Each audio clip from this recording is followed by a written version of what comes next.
Hello everyone, and thank you so much for being with us today. And warm welcome to you from wherever you are in this live broadcast of Expert Talk Show presented by me, Sarah Brada. In this show, I select for you experts in the field to solve one of our life problems and give you the expert solution to your own struggle. The purpose of this show is to elevate our lives to a higher level, raise our raise our awareness, spread knowledge, and encourage personal development.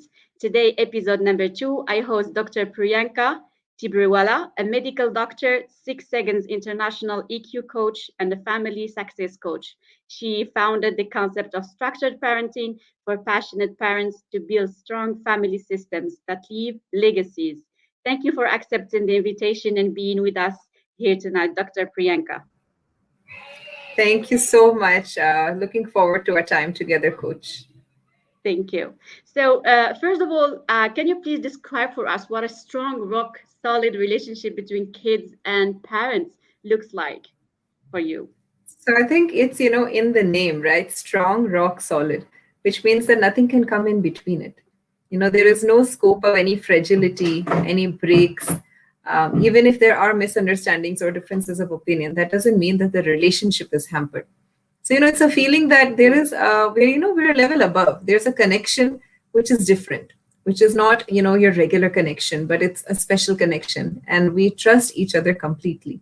So we know deep in our hearts, the child and the parent, that, we are the best well wishers for each other. And whenever there is any kind of a challenge, any kind of a confusion, we know where to look forward to. So basically, it has some trust over there. It has like this compassion over there, and so regarding like all the challenges and the time that where we are living right now, and all of this different things, innovations where we are living. So how? What are first these challenges from your perspective as a family and kids coach? So what are these challenges and how to get to solve them in a later question as well. So I think we're living in an era where we see challenges as parents which are unprecedented. So basically, they're invisible. We have technology which has invaded our homes. I mean, it's invaded our lives, but even our homes. We kind of, it dominates our lives from the moment we wake up to the moment we sleep. It's entering our connections as well. As especially in the past 2 years with COVID, we are working from home. So there is no boundary between work and home anymore. We're bringing all the work stress home. We have multiple commitments. We have competing goals. Our schedules are overpacked now. And so, the time that we used to be able to spend at ease with our kids is becoming very, very limited. So even if we're there, we're not really connecting with our kids. And that's starting to impact the relationship that we want to share, that we want to create. But we're just not, we don't have that energy anymore to give our child our presence and, our full compassion and the ability to tell the child that, I'm here with you. I want to do things with you, even though we do. But all of these things are affecting it. I think the other challenge is our families are getting smaller. So the Mm, pressure that we as parents are facing in terms of we have to do everything now to raise a child. Schools are shut. So it adds on this pressure. And that mhm, time to just unwind and be together is now not there anymore. So I think all of these challenges are adding to the fear in a parent as to what if I fail? I'm doing so much, I'm struggling, I'm working from morning 5 a.m. to night 11. Ultimately, I want to give my kids a great life. And what if tomorrow, in all of these pressures and stresses, the relationship gets affected? And, the trust kind of starts to dwindle and the fun and looking forward to being with each other starts to go down.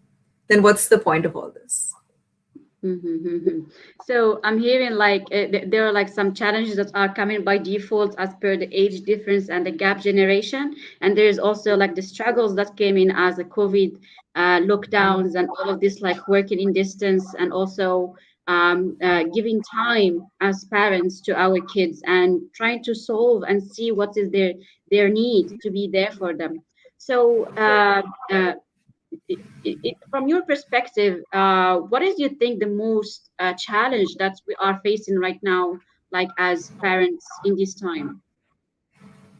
So, as I said, I think, our overpacked calendars Mm, and the time that we have is limited, but we want to do so much. So, we are confused.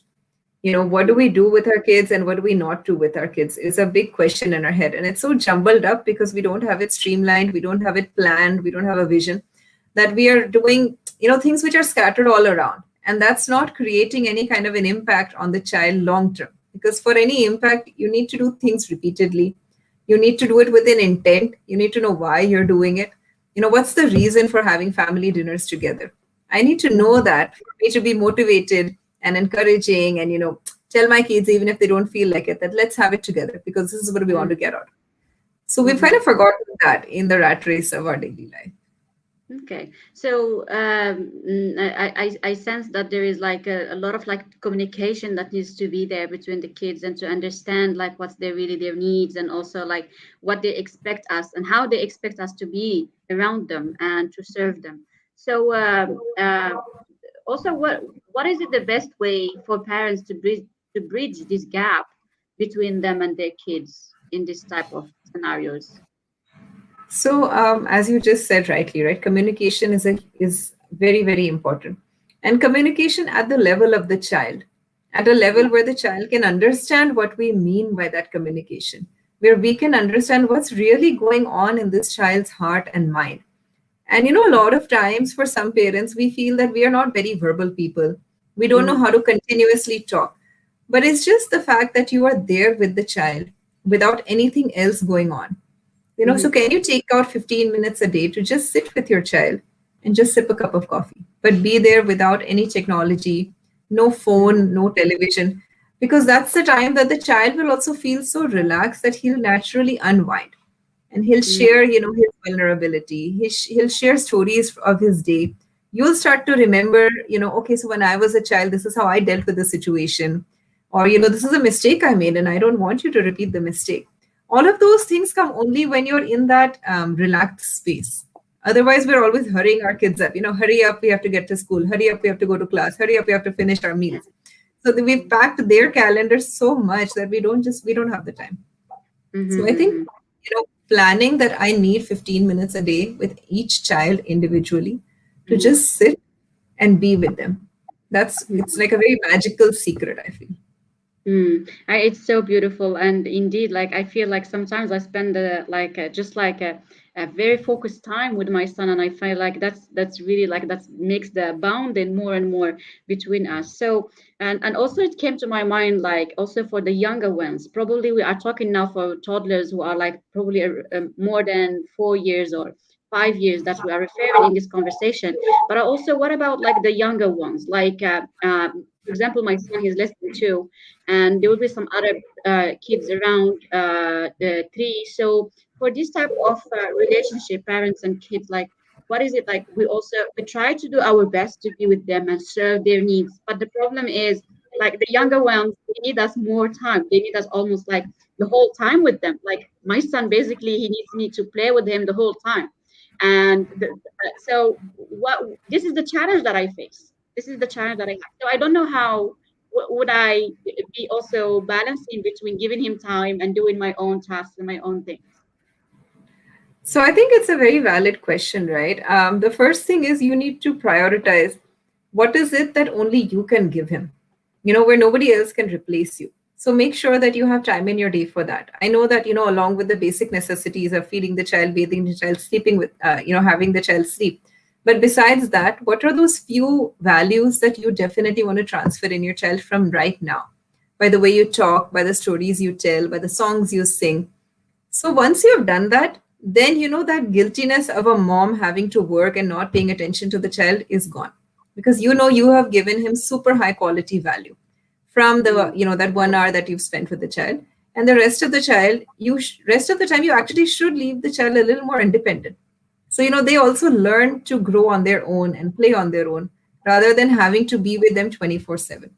So I think that's one thing. The second thing is having small rituals with the toddlers, because you mhm, can't really communicate with them in terms of really sharing your deepest secrets, but having rituals like the dad and the child should have some time in the day when he comes back home, where it's just the two of them and they're doing some rough housing, some playing, sharing basic things about emotions. How did I feel today? What did you do? Going into the micro details of, how was your day? And having that child start to recall that day, as whatever he can speak and talk. These things are going to become a routine for the child. So when that child becomes 4 and 5 and 6, he's actually going to look forward to these conversations, look forward to this time, and feel very comforted, which is kind of the first foundation of, socio emotional development in a child.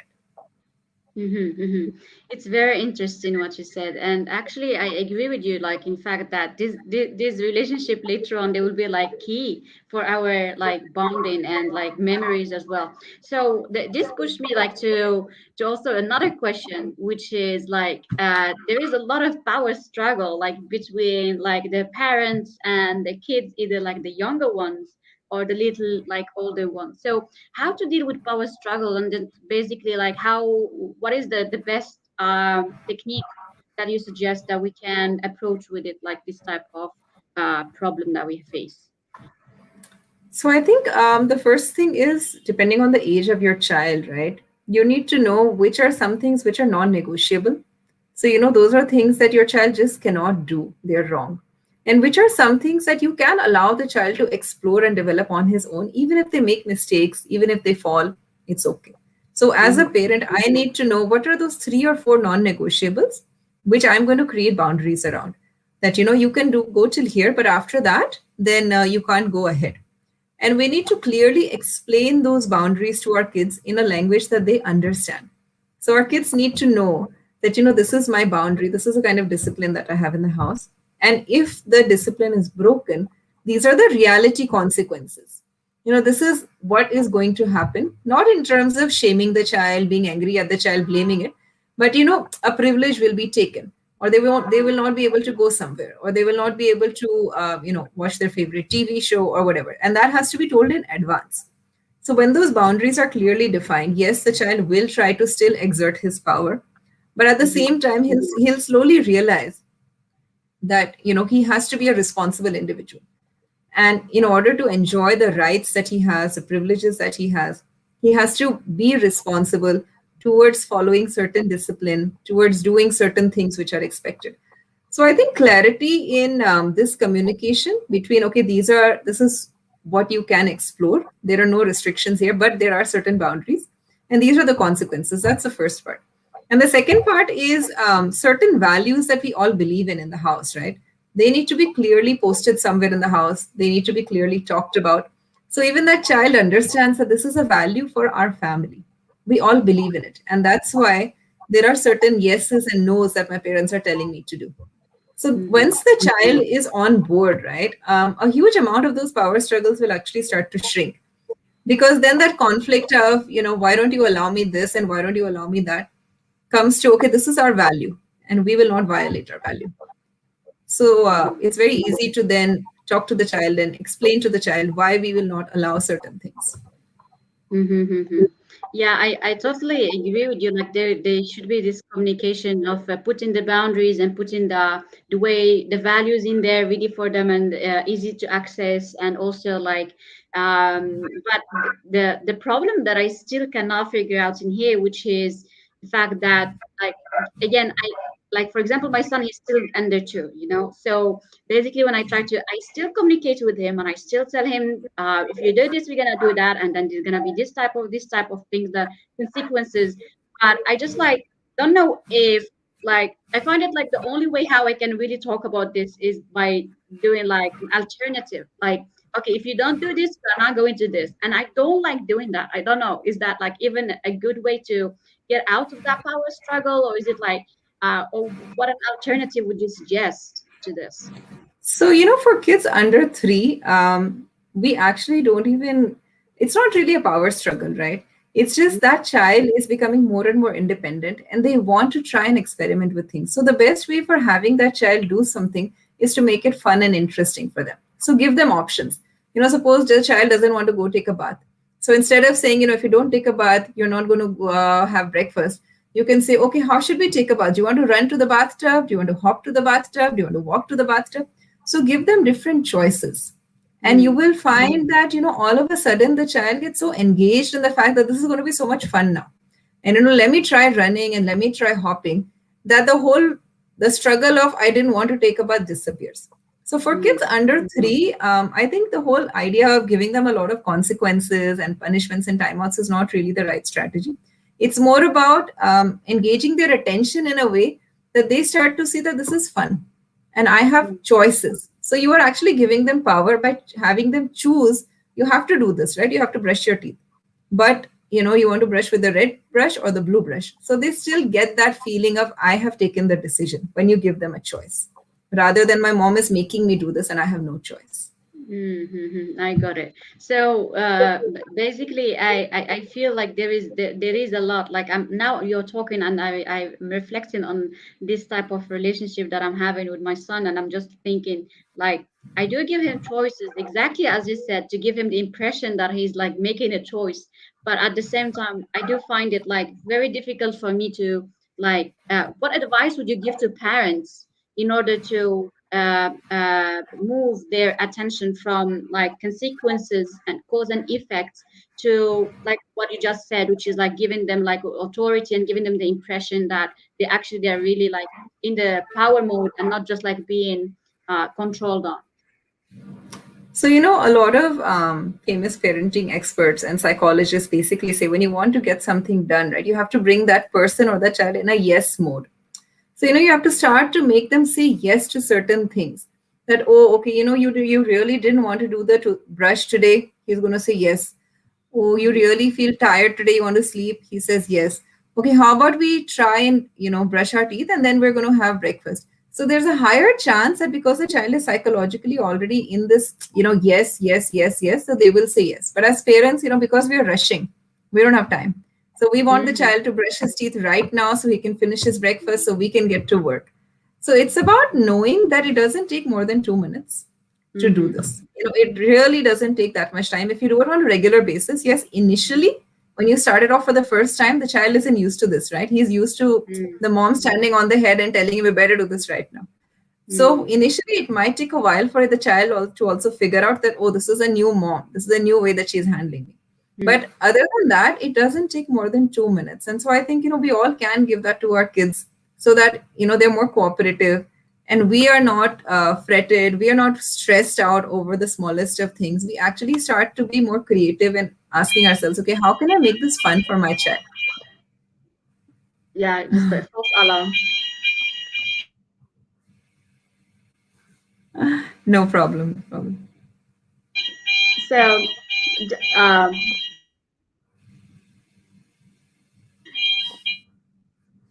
sorry for this. This is live, so this is what comes in. It's the false alarm. But my question is like how to deal with gadget time and addiction. And there is like when they're asking for this type of technology. So I think the first thing as parents, we have to be very, very aware because all of the research that's coming out, right, is showing us that addiction to gadgets, addiction to, your online games, your Roblox, Minecraft, is actually as harmful as addiction to drug abuse. When you inject a drug in your body and the kind of effects that has on the body, gadget and screen addiction is equally damaging. So, as parents, we need to know this so that we are more aware of the fact that how much do we really want to allow. At the same time, because it's kind of the norm these days, and especially right now, because kids don't have the opportunity to connect socially and really go out and mingle, they find this online gaming as a means of connecting with their friend. So we should kind of be in and around at a couple of times to see what is it my child is really enjoying about this game right now. Is my child getting into some kind of a psychological trap where when the game is not available, the child starts to feel like he's missing out on something and they get psychological symptoms? Or is it just, that 30 minutes a day they want a break, they want to speak to their friends, they want to play with their friends? There's a difference. Secondly, one tip that I give to parents is help your child develop a competing interest. So, something which is giving them that kind of a kick of, I'm creating something new, something that's challenging, something they want to learn, where they can spend more time, whether it's a sport, whether it's a musical instrument, whether it's a form of art, whether it's a social service. So try to engage your child in a new activity, which, stimulates the brain of the child as that gadget is stimulating the brain of the child. So gradually you'll notice that his inclination towards I have to be on that gadget for 4 hours will start to come down. But I think the most important thing is we have to be very aware as to what is my child doing with technology, because you never know the kind of harmful side effects that it can start to have. Yes, yes, yes. I totally agree with you that there must be like some control over there on what are they doing with this technology. But at the same time, I'm just like, uh, uh, mm, I'm just thinking like, because there is a lot of game or a lot of talk right now about like the limiting the time of the screen time and limiting the access to technology, etc. So is there like any advice that you're giving there, or like especially for parents who are feeling guilty, like for giving some time for their kids to watch a cartoon or watch something educational, or maybe just like a time like if doing something with the technology that they have in hand. So what is it that you advise for those people who still are aware that their kids should not be having this technology a lot of time and distractions? They are getting some benefits from it, but at the same time, there are some restrictions to be respected, and especially like based on the age of the child, how much time is needed. So, what would you say to these parents? So, research is telling us that for a child between the age of 0 and 2, the ideal time is zero. They should not be exposed to screen if possible. Until the age of 5, about 30 to 45 minutes is okay, and preferably on a TV. So, watching a cartoon is actually not as harmful as engaging in an online game, even if Mm, it's an educational game, but it's addictive. That mm, game becomes addictive, which impacts the brain development of the child. And after the age of 5, you can easily allow your child 1 hour of extra screen time, besides your school and everything. Again, making sure what the content is, and preferably watching something on television is much better than sitting in front of a laptop or an iPad and playing a game, because that one game is going to lead to 100 more games, and you are more involved in it. You have to be present. Your mind has to be really focused on what's my next move going to be, how am I going to defeat the opponent, versus a television where you're more relaxed. So not more than 1 hour a day, definitely. But till then, I don't think you have to feel guilty. We are also human. We need that break time. So we feel that, okay, my child is watching television, I can also give myself a little bit of time, and I totally agree. mhm. So I'm hearing that it's okay to let them for like some time to watch like this educational for kids that are made, like especially the ones that where we have like some preschool type of um, like shows. They are making like some numbering or some letters, and also for the grown up ones there will be always some letters or something to be learned. So I think there will be no harm in that, but at the same time, like as you said, it's somehow there is an addiction that it might be building in there. There might be like and that's, and also there was like another concern about like the blue lights and about like the screen reflection, and then how also I heard also there was a study that says that those kids who like spend too much time like talking about them holding the phones, they have like this their imagination gets restricted because they don't understand the way how like lap phones and this type of technology, how the way it presents the information, it's so not real. So for them it's also real, and just like get confused between the reality and what is just like in the screen or what is just in the technology. So I just like want to get your opinion on that. Yeah, that's very, very true. In a lot of countries in the world, they're having this problem where this generation, right, the kids and the teens, are so much in the virtual world that they don't know how to connect with real people now, and they don't feel the need to, because Mm, they're connecting virtually. So they've lost that human touch, and that's mm, why even the empathy, the compassion, that's kind of is declining. So I think it's our responsibility as parents to ensure that we give our kids those experiences of being together with human beings. Of how do you develop empathy? How do you feel pain for somebody? How do you feel happiness for somebody? And how the feeling, the fulfillment you get from really being with somebody, whether it's your physical touch, whether it's an emotional connect, whether it's talking to the grandma or the grandpa, but it has to be a real person. That is very, very important, because that's why socio emotional learning is becoming so important in these days, because our kids don't have it. They're mm, not naturally learning from the environment. How do I connect with other people? How do I collaborate? How do I understand what they mean, what their facial expression means? So we actually have to have our kids pay attention to these things through small exercises. Like, I'll give you an example. If you take your child to an ice cream parlor and you see somebody else sitting there, you can actually ask your child, what do you think that person is thinking right now? Do you Mm-hmm. think that, who do you think that person came with? Do you think that person is missing something? If a child is crying, why do you think the child is crying right now?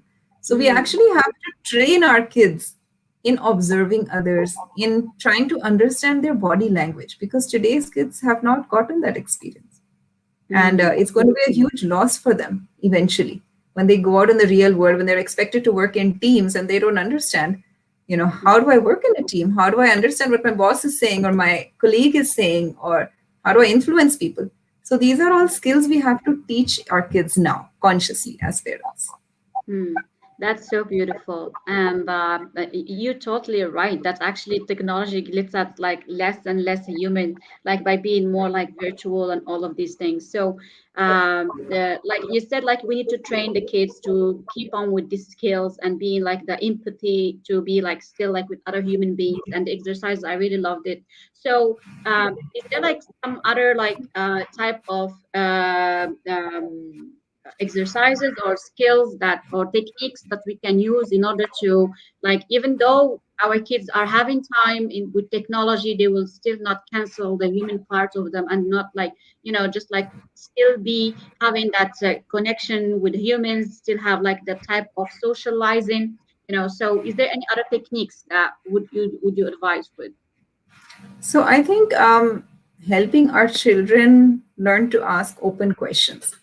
So, a Mm, lot of kids today don't know how to talk to somebody when they meet them, whether it's a relative, whether it's a cousin, whether it's a friend, whether it's an auntie next door, right? Because mhm, they don't know what kind of questions they should ask. We can actually train our kids to ask open questions. We can give them some questions in their tool bank saying that, when you meet this person, be interested in knowing who they are. You can ask questions around, okay, how was your last holiday? What did you do? What did you love there? And you can also share. So, that exercise of sharing your life's experience or sharing your mm, day's experience or sharing your hour's experience is very, very important. And I would actually recommend every parent, when you sit with your child, maybe when you make them sleep, when you have that time with your child, share experiences and have that mm, child also share experiences more than just facts of, okay, this is what I ate today and this is what I studied today, but you want to share, how did you feel about it? Are you looking to forward to the next moment tomorrow? Or maybe you felt really disgusted by something today, or maybe you felt very excited and you want to really do more. So share experiences, because that's what connects two people together.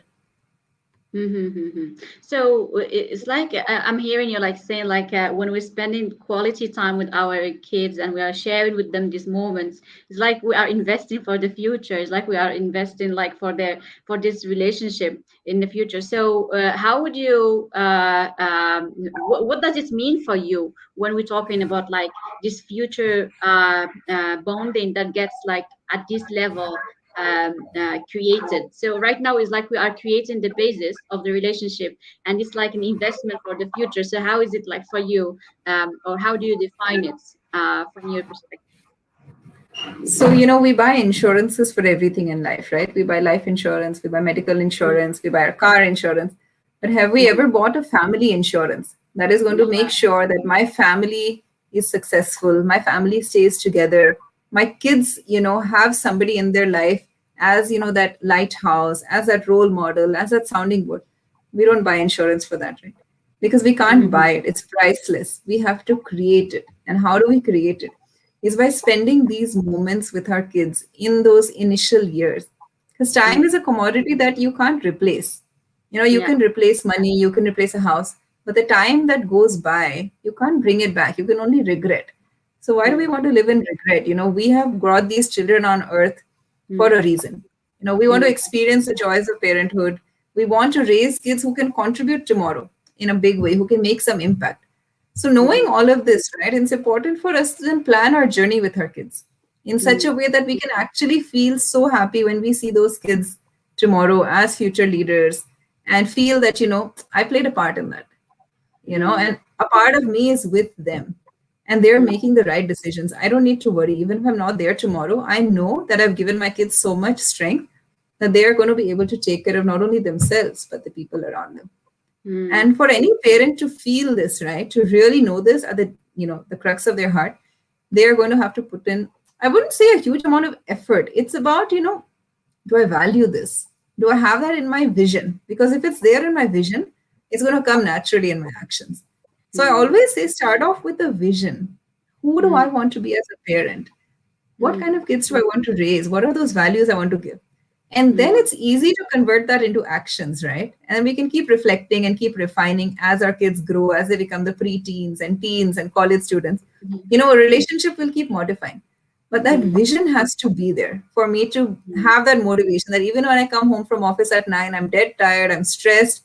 But when I mm. see my child, I'm like, okay, I have a role to play here because I want to feel that happiness tomorrow. Mm, that's so beautiful. That's so beautiful. I really like see the value of like this time that we're spending, and indeed that's that. I mean, I just like really like I have nothing to add to what you said. Really, I loved it. I'm just like also thinking like about like busy parents and then the ones who keep on working the whole time, like from 9 to 5 or maybe 9 to late at night, and then they come tired and they come like they don't have like a lot of time to spend with the kids, and especially maybe the fathers, they don't see their kids a lot, maybe they are working outside, maybe like they are working long hours. So how what advice would you give in order to keep the time that is needed with kids so that they don't feel themselves they are in shortage, but at the same time like let the parent like have their time, and then at the same time like rest after work, etc. So, what I say is there is no hard and fast rule that I have to spend 1 hour a day or 2 hours a day. Suppose you're able to only give your child 2 hours of quality time a week. That's enough for the child. Imagine 52 weeks in 1 year, and Mm, the child is with you for at least 16 years, right? Before college. So mm-hmm, that's a lot of time that you're giving the child. mm, But you have to make sure that you're giving that child 2 hours a week for the mm, next 16 years of his life. And in those 2 hours, you can do magic. mm, You can really do magic. So it's not a lot of time. It's about, is it important for me? And then I'm going to mm, make sure that because I'm not there every day or I don't have that energy every day. So on a Sunday or on a Saturday evening, I might have to, readjust a little bit. Maybe I have to wake up an hour early, but it's okay, right? It's once a week. mm, And then that's why we need a plan. We need to have a structure. Okay, I have 2 hours a week. How do I make the most out of these 2 hours? What is yeah. it I really want to share with my child? What do I want to give my child? What do I want my child to share with me? So once we have that all planned out, it's very easy for us to implement it.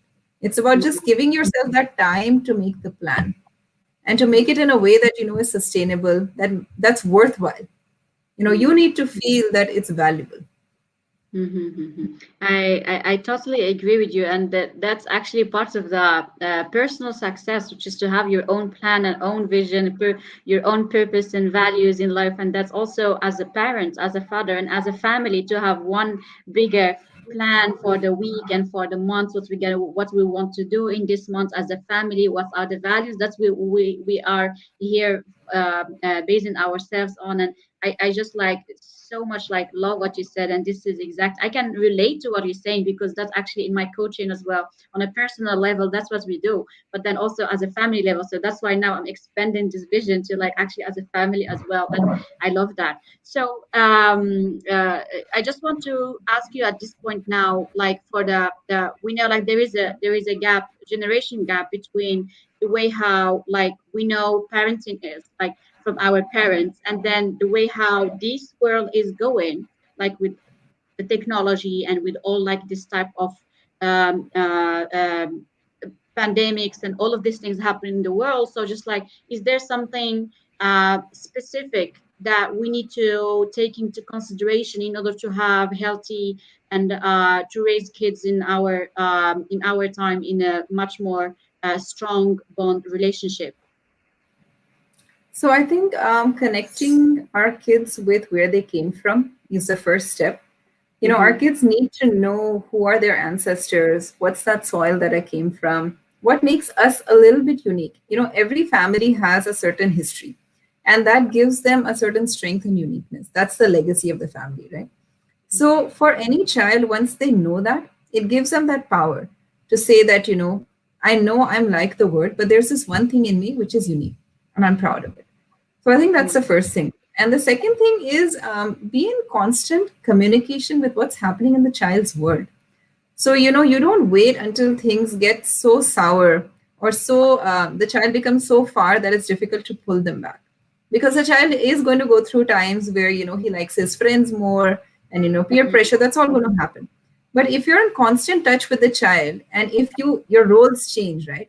Initially, you're the caretaker, then you're the educator, then you're the friend, at some point, you're the lighthouse. So you have to be agile as a parent. And, you need to know that in this situation, what can I be to my child so that the child stays in constant connect with me? So I know that anytime the child is moving maybe in a wrong direction, maybe moving away, I can pull him back. And that trust is there that the child will come back. Mm-hmm.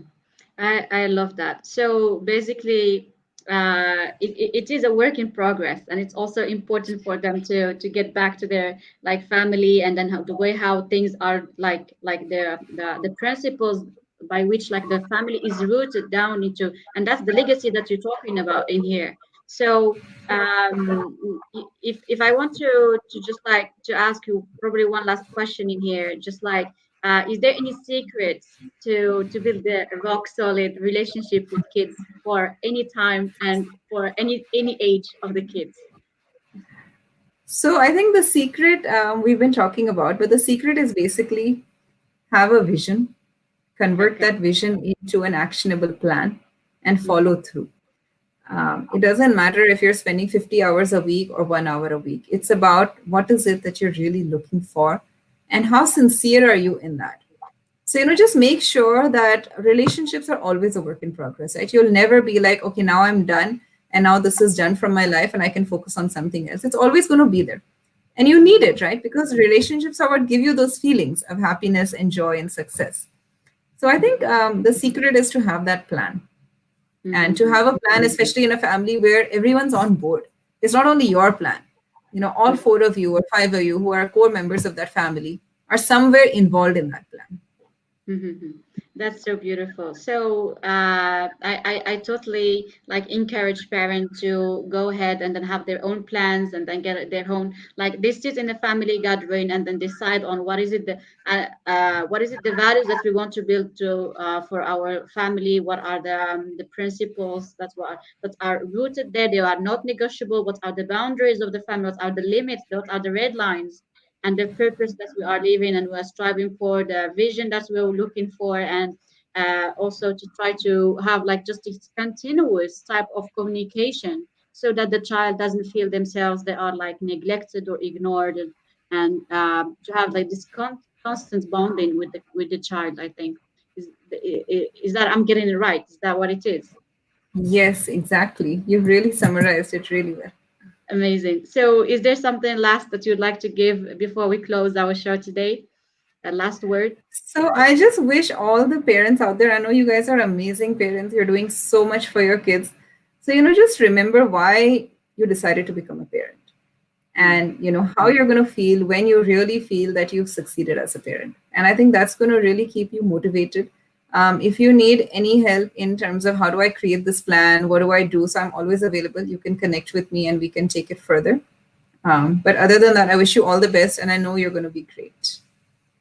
Thank you so much for your advices. Thank you for your time. And for people who want to reach out to you, where shall they find you? How can they find you?